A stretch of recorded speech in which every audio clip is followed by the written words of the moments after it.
Me and Mr. Lewis were discussing this the other day, about certain things that were going on in the media. And I strictly, I know I'm the moderator for this event, but I'm going to give my 2 cents on what I think, to answer your question, Dr. Fisher, is I think that a lot of people, just to piggyback on what Mr. Washington said, you're only getting 20% of the information, and 10% of it is true.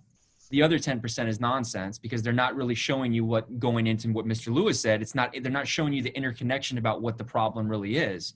And I think that when you look at that and you look at how people are actually absorbing the information that's coming from the media, they're not really trying to form their own belief on the matter based off of all the research that goes behind that information, but instead they're actually just taking that information that they've seen in a 15 to 20 minute clip, forming an opinion about it, and then deciding that they've become an expert on the matter. And I think that a lot of the problems occur when people don't really read, they don't want to learn, they don't want to research about what's really being portrayed in the media. Instead, let me just take CNN or Fox News or whoever it is at their word and not let me learn anything about the actual issue or subject matter that they're discussing. Let me just believe what it is that they're talking about, and that's what I'm going to believe, and that's what I'm going to portray to other people. I think that a lot of issues, I don't think that there's one single issue that can be discussed in a 15-minute clip for somebody to form an opinion on. I think that it takes at least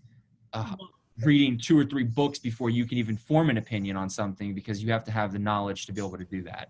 So I want to realize most segments tend to be 2.5 minutes tops. Right, but they take that 1 to 2 minute segment and then they play it over 60 times in a 30-minute period. Well, So, and I think, or 45-minute period. I think that's where we have to look at the idea. The reason I bring this up is because I think we have to be careful not to only vilify the media. They have a tough job, but also they are a product of our culture and society. Right. They've also been used as a tool politically from both ends, from all ends of politics to be their voice box and their funnel. And if you then look at the history of media, the Hearst families and all the families who control the news, want to gain they want to corner the market on the news and things that I think that it's really important for us to be able to filter that again and look at their job is to evoke emotion. Their job is to evoke a following. They are building their customer base, and they also have, to me, a moral responsibility. And that's where we come down to the ethics and morals of where our country has gone in so many different facets of it. To provide information that is helpful, balanced, honest, true. And that's a difficult thing. So we have to take responsibility each for what we choose to watch, for letting the news know, hey, you're part of the problem, not all the problem, to let our politicians know you're part of the problem, not all the problem. And so I bring that up because I kind of hear that everybody does point at the media and say, yeah, they're a big part of this issue. Yeah, and just to clarify, I don't think that the media is the issue. I think that the issue really lies beneath the people that are watching the media, the audience, people that are, like I said, they're forming a belief. It's not the media that's the villain. I think that the real issue lies with us as viewers in the audience being able to not just absorb everything that we hear, but then we have a moral obligation and a responsibility. If we're going to then talk about those issues with others, we need to make sure that we're not just quoting directly from the media. We need to pick up a book. We need to go look at a website. We need to read things. We need to study things. We need to educate ourselves so that we understand what it is that's actually going on with these issues that are being discussed in the media. So I think that I'm not saying the media is the villain. I think the real issue is us being able to educate ourselves off of what we're hearing in the media. So the media. I tend to agree with what Josh is saying. But as far as the media, I was, I guess, to some degree, a different type of police officer, had a different mindset when I got into it. One of the things I find is that the media, for the greater part, cannot be trusted to tell the whole story. And particularly as you refer to the police violence or what have you, and the police brutality, officers need to stop violating laws, violating policies. And that's not even my biggest issue. My biggest issue, because I have nieces and nephews now. I have other friends and family, those who are back and forth in trouble with the law.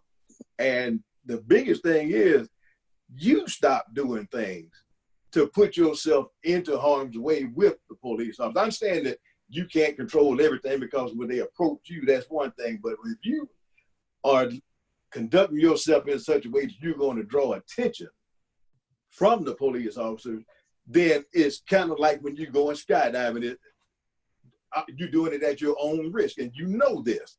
If you lived in America for more than 15 minutes, you know that there is quite a strong probability that you are going to suffer at the hands of some black and white officers. There are many bad black officers out there too. So we can't just blame what the media. If we keep throwing them out there, throwing them bones to put out there, yeah, the media will go ahead and sensationalize whatever they want to. But officers straighten up. People of color in particular, stop doing foolish things. The system is not fair. The system is geared to make the black. You know that. You said that. Stay out of harm's way to the best of your ability. And that will cut down a whole lot on what the media has to report. That was one of the biggest things that frustrated me in my career. I almost begged you, man, straighten up.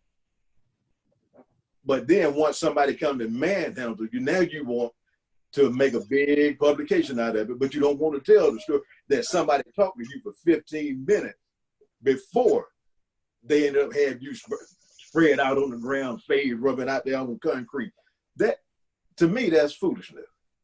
So we can't blame the media. The media, they're doing a job. That's it. They're making a lot of money. So what? Quit giving them something to talk about. That's the way I see this. And you bring up, Ramey, when you say straighten up, do you mean stop smoking dope? What you mean? When I mean straighten up, when your kindergarten teacher told you, sit down, little Johnny, be quiet, turn around and face the board, take out your little notebook and get your pencil and your eraser. That means the same thing when you're 40, 50, or 60 years old. and that's Straighten up and behave yourself.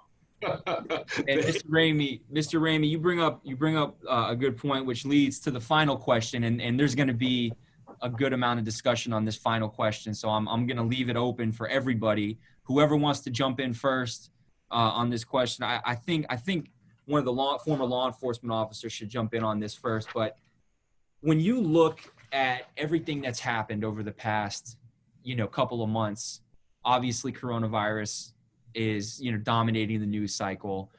We have George Floyd, who was murdered by the officer in Minnesota, turned into a big movement. But that's to say that this is not the first time that it's happened with an officer killing somebody on camera. And I bring it back all the way to 1992 when you have Rodney King and you have the Watts riots, and then you come all the way up to where we are now with 2012, Trayvon Martin. Obviously, Zimmerman wasn't a police officer, but then you keep going on up the ladder, 2013, Michael Brown, 2014, 2015, now we're in 2020 and George Floyd. There's a lot of media attention, and this is what's connecting this, is we were just talking about the media. There's a lot of media attention, there's a lot of protesting, there's a lot of all of this stuff. When we're looking at what changes law enforcement is going to be having to implement due to the issue that's now been magnified. It was already an issue, but now that it's an issue that's being magnified, what kind of changes do you think are going to be happening in the area of law enforcement post George Floyd? And then to follow up on that, who do you see actually now deciding that they want to join the police force? Who do you think do you think that number is going to fall? Do you think that number is going to go up? Do you think that people are now going to be afraid to become police officers because of the backlash that's gone on with police and this George Floyd incident? And looking at the history of it, what kind of changes do you think are going to be made post George Floyd, and who do you now see becoming a police officer? The kind of changes, more political changes than anything else. Is more insistent on body cameras. Those, they're gonna find money from somewhere. Substantive changes, I really don't know. One of the doctor or one of those are gonna have to give you a more definitive answer on that. But it's who gets into law enforcement now. You've had people who work for different industries for a number of years. We saw a great deal of it back in the 08, 09, 2010 era during the recession, where you have people who thought they were in secure industries and they found themselves laid off. Then they went back and got downsized, so now they're out of a job. But they found out law enforcement, not the greatest pay, not the greatest atmosphere, but law enforcement has a place for you. Doesn't slow you down no matter what the economy is like. You're going to continue to draw a steady paycheck. We had a lot of guys to come in from other industries and fine officers. I mean, because these people are dedicated to working, paying their bills, and feeding their families. So you're going to get a lot of people post-COVID, what have you, coming in and saying, I can't go through these ups and downs in my employment. Those guys are going to make a good, firm base for you. Then you're going to have the guy who just needs a job just to make it to retirement. That's fine.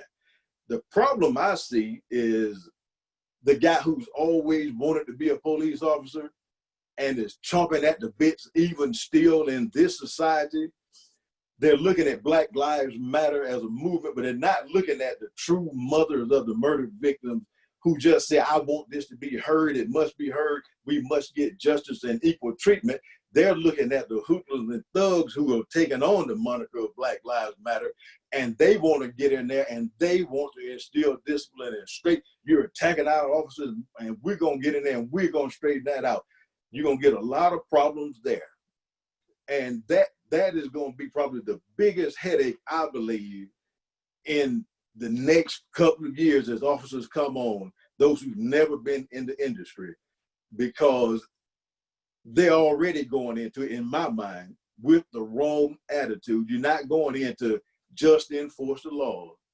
You're going in to correct these people. That's not your job. That's up for the law. The judges are the ones who implement the law and put it into actual effect. The district attorney looks at what laws have been violated and they say, well, this is what the charges are. But the officer who wants to instill discipline to people who are running amok, those guys are going to create a bigger problem, and it's going to cause this thing to get worse before it can even start trying to get better. And one thing that you didn't particularly ask, but you look at other agencies where the district attorneys have said, we're going to file charges against these officers, we're going to make this swift, we're going to do it quickly. And now you want to leave those agencies, and other agencies are opening the door, saying, come on, you're already certified, you're good.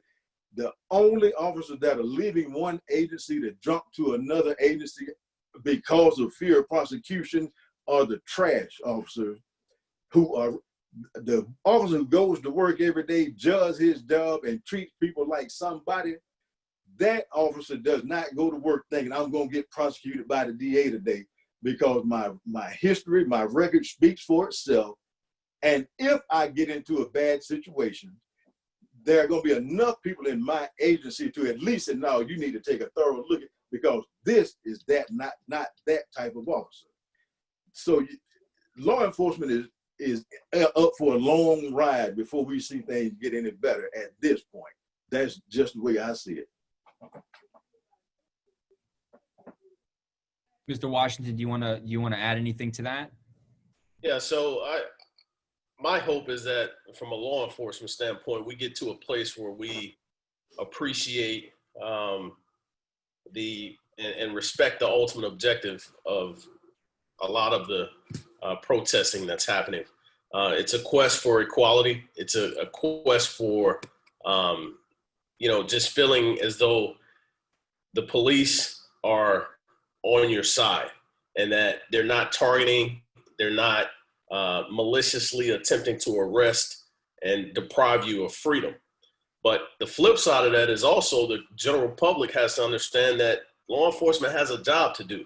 We don't live in a utopian society in this country.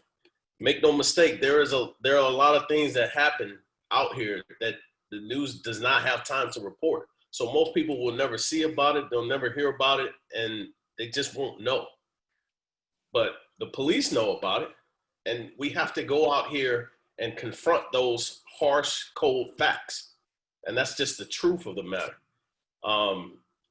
I think that the result of this is going to be a stronger emphasis, of course, on body-worn cameras, because they give us insight into policing that 10 years ago we didn't have. It was just, what Mr. Lewis would see or what the judge would see on a police report based on the officer's memory. Now we have more insight because you can actually pull up a video, it has sound, and you're right there. You almost have a first-person account of what took place. In addition to that, we need a stronger emphasis on more community policing initiatives. This is nothing new in policing. Unfortunately, when someone does something negative all the way in Minneapolis, it affects officers in Georgia because people see one badge. They don't make a distinction that happened there. Every police department is not bad. Every officer is not bad. There are a lot of sustained efforts that have been made across this country in communities that are impoverished and that have to have the police because they're preyed upon. And there have been great strides and great successes that have been made and documented. But it seems today you take, 5 steps forward, 3, 4 steps back because of this particular climate. But I hope that we can get to a place that, again, in an environment like this, we can do more things like this. The police can get out and make contacts with people outside of enforcing criminal law. We can get into schools, initiate youth development programs where the police are able to interact on a consistent basis with programs like the GREAT program, the DARE program, so that people can see the human side of policing, again, aside from criminal enforcement. What do you say to people that want to see the police defund the police? Well, to Mr. Lewis's point, that's a very loaded statement to me, defund the police. A lot of people just mean let's shift the resources to other areas to take off some of the burden that police have been tasked with, to maybe fund the area that the Dr. Fisher works in so that there are more mental health options available for law enforcement. I agree with that. Police need all the help that they can get, but I don't see that as defunding them. They need more funding so that they have those tools at their disposal when there is a mental health issue and they're able to pick up the phone and call a trained doctor that can respond to the scene to assist. But the flip side of that is you're talking about rapidly dynamic situations that are evolving, and time is not often on the police's side. So yeah, and I think one of the issues that society is facing right now with that statement, like you said, it's a loaded statement. A lot of people don't really understand what it actually means. I'm not sure that I actually fully understand what it means because I've heard a lot of different opinions about what it does mean from different individuals. The question now for Dr. Fisher is if the police were to actually, like you said, add resources and then potentially reallocate them for mental health, Dr. Fisher, do you see that as being a plus in your field? Absolutely. It allows us to, as mental health practitioners, to work side by side with law enforcement, to leverage our skill sets with their skill sets. And that comes back to equity. and that's what we have to see, is it's not about who's in charge. And it's if we look at what's happened in our business organizations over the last 20 years, we've seen more of from a vertical structure to a horizontal structure of management. You're looking at leveraging the skill sets of your employees and using what they do well to work together to build team output. You actually don't have to pay people as much when you empower them to work as a team. Our antiquated view of this hierarchical structure of the way we're looking at things is what's being perpetuated in many ways by those who are in power now and feel afraid to lose power.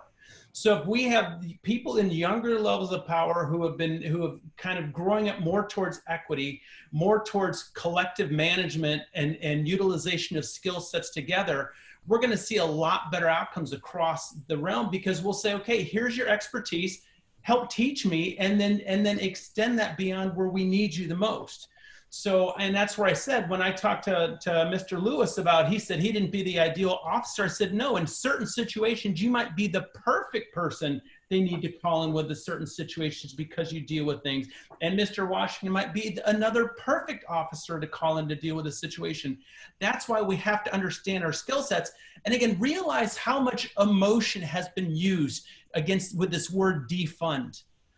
And that's what we have to recognize, is how much emotion runs our culture, our world, our media, our police, our criminals, and we don't give it the credence and the recognition it needs. And we think we're thinking through things logically. We're not. Our stock market is not logical right now. It's all based on emotion. I'll just take it there. So when we're able to work together as teams, see our strengths, and see how we can find solutions together that are long-term meaningful, I think we will save money in the long run. But it's the transition. Anytime there's change, there's fear. Anytime there's change, there's turmoil. But you know what? Look how much we've changed in the last 40 years. And look how much we're changing now in the computer age and industry. And look how much we can still go. I want to have us see the potential, because people in power feel afraid right now. And that's what we have to recognize, a lot of this. And we feel afraid of where we're going. But let's pull together as stronger communities and see what we can do together to make meaningful differences, rather than feed the fear, the turmoil, and the chaos. And I think we'll all be better for it. Beautiful closing argument. Mr. Lewis, Yes. That's the last, right? What are the final thoughts that you have? Final thoughts. It's interesting. As I listen to Deion Washington, we've known each other for a while. You talk about what needs to change. I think from the conversations that I've had with people, and Dr. Fisher may say I'm a good officer. Yeah, I may make a good officer back at the office when you come in, but on the road, I'm probably not going to be that good an officer. But what I've come to understand is that thing that Kyle taught me: see the force, mitigate the problem. You got to stop the problem and then immediately render aid. I think that has to be the focus of law enforcement. You got to train the officer to deal with whatever the danger is, but as soon as the officer deals with the danger, he's got to turn into a nurse. He's got to turn that's not an ability that I particularly have. I think that you have to find people who have that ability. I think that's one of the larger changes. It's sort of interesting when Deion Washington says everybody's going to have body cams. Okay, I need to explain some things so that everybody understands. A 35-hour armed robbery or 35-hour homicide, 35 hours of prep from my end, is now turning into 200 hours, because I've got to view all of this surveillance video and I've got to view all of these body cams for a person that's made a full confession. So the officers might be saved in the end because they've got this body cam which will support and defend whatever decisions they make. But the lawyers are going to be burnt out, because when you take a 35-hour prep and turn it into that's 1 week, 35 hours, and turn it into 4 weeks of prep for the same charge, you end up, you're gonna, lawyers will either burn out faster, or lawyers will decide that they're not going to prep as they should, because that's a lot. I mean, I have probably 4. And 10 years ago, I didn't have any cases that involved 200 hours of prep. I'm talking about 4 or 5 weeks of prep. I didn't have any. And now I've got like 5 in my office where it's just going to take months, weeks and weeks into months to go through all of the video and all of the surveillance to get ready for a trial. Dr. Fisher, I have no problem with that. Just know that when the prosecutor says something and it's not true, I'm going to get them. Just know that. Because that's a lot of hours for me to spend reviewing all this video, for you to say something, for me to just sort of forgive that. No, I'm going to make you pay for that. Josh knows this. Josh said a little joke about me, and he's like, how long are you going to stay with that? I'm very vindictive. I'm going to stay with that for a while. I'm going to be, now, of course, it helps my client, because if they say something wrong and I can disprove what they're saying, but it also, that amount of energy that you devote to prepping, I think it divests you of that bipolar thing you're talking about. Oh, be forgiving. No, I've got to make all this prep I had to do. I got to make you pay for that. I got to make you pay for that. So that's part of the vengeance, revenge thing, competitiveness. I mean, it's been called competitiveness, but I'm beginning to see it for what it is, which is why I'm coming to understand I probably won't make a good officer. It's been called competitiveness for years. My wife called it being ultra competitive, but it's a little bit more than that. And so I think the change that you're going to see is in terms of the officers that you select. And I think the biggest change that you can do is attack the black on black crime, because as long as you put an officer on the street and the officer sees that the community that he's serving doesn't value life, it's going to be hard for the officer to value life. Does that make sense? Yeah, that's how I see it. I think we still have to talk about, community involvement and people not killing each other. Then we need to strengthen the family. Absolutely. I agree with that. Josh knows, I always say, commit to the woman that you're having children with. Well, I think that's a piece of advice that everyone should take. But I'm going to go ahead and first of all, I want to thank everybody for Dr. Fisher, Mr. Ramey, Mr. Lewis, Mr. Washington, Mr. Jones. Thank you guys so much for joining this panel. I'm going to pass it over to Bola at this time, and I think she's got some stuff that she wants to announce, maybe open it up with the audience. But that concludes the moderation portion of my job today here on this panel. Thank you so very much, Josh. And again, I want to thank every member of the panel for a great discussion. And I also want to especially repeat what Dr. Fisher said. We need to strengthen the families. Incidentally, that's our focus at Parenting Resources and Initiatives. We're looking for ways to come alongside families, strengthen the families, strengthen the communities. If the family is good, for the most part, the community will be good. The police will not be so overwhelmed. And then maybe people like Mr. Lewis won't have jobs anyway. But again, it comes back to, like the adage, it takes a village to raise a child.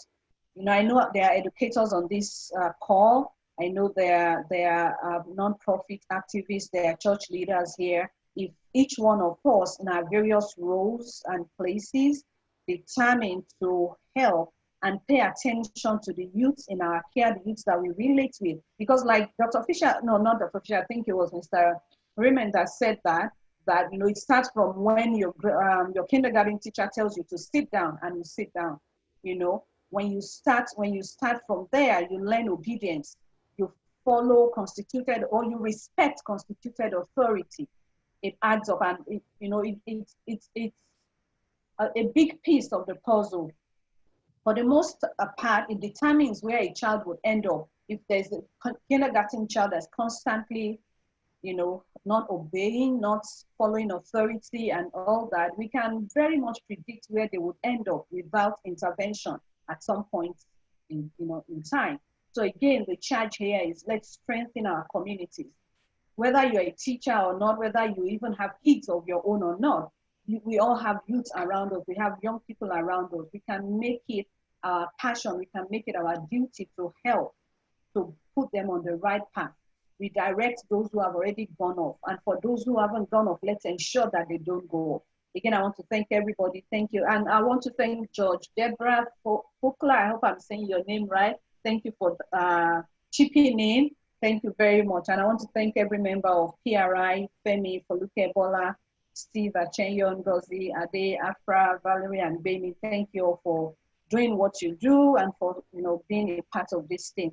We look forward to having another conversation in the near future. And if you're in the audience and you would like to have information or connect with the people on the panel, you can privately send me your information, maybe your email address, where we can reach you, and we can also share the link to this recording. It will be posted on YouTube. So feel free to message me right here, put your email address, and we will send you whatever information we have. Thank you, and enjoy the rest of your weekend. Thank you. Thank you. Bye. Thanks, everyone. All right.